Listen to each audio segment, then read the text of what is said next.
Of the week, all right? And for this workout, we're going to use a particular tool that I like to really enable us to feel our abs, all right? So I've got a deflated basketball here, but you can use really any ball that we can squeeze between our knees. It's a little bit squishy, okay?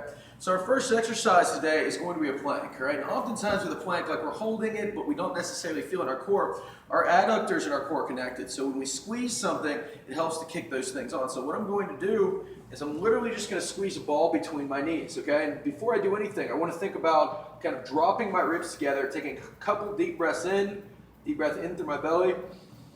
As I blow out, I squeeze the ball, and I'm able to feel my abs contract. And this might be your level one, all right? For some of you that aren't strong enough to get off the ground yet, just think about working this position, breathing and blowing until you can hold in this position without dropping your back hurting for about 30 seconds.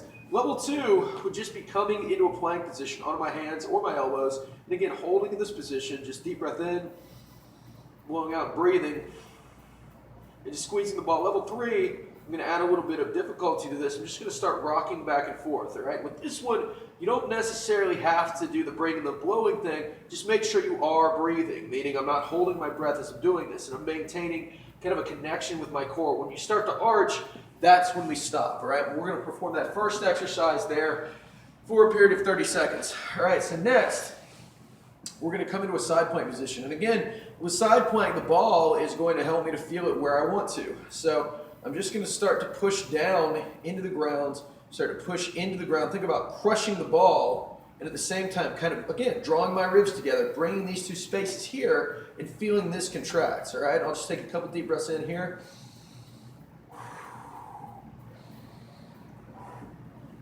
Feel this turn on, kind of level two. I'm up here, but again, I'm pressing into the ball.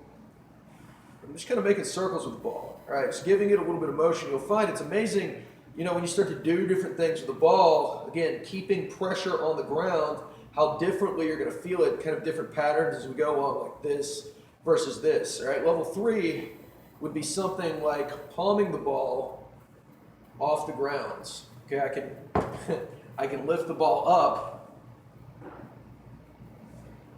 Can't necessarily palm a basketball. You guys will laugh at me here, but again, just doing different motions with the ball above my head while maintaining a stacked torso. All right, so again, not necessarily something where I can do the breathing and the blowing like we were doing in the first two, but it's something to work on as a difficulty progression. Now, our last one is going to be a dead bug, and for this one, again, I'm squeezing the ball between my knees. This might be something you've seen before, but again, I'm going to get my head up to bring my torso a little bit more flexion. Come up here. Level one, just knocking a couple deep breaths out. Deep breath in, blow out. Deep breath in, blow out. For our second level, I take a deep breath in. I just reach around and I press into one side. I take a deep breath in. I reach around and I press into the other side. Kind of to put everything together, level three would be deep breath in, blow out. Extend out, press, come back, deep breath in, extend out, press, come back. And again, working on each of those for 30 seconds, all right? Give that a go, anywhere from 2 to 3 rounds of 30 seconds. Let me know how you like that.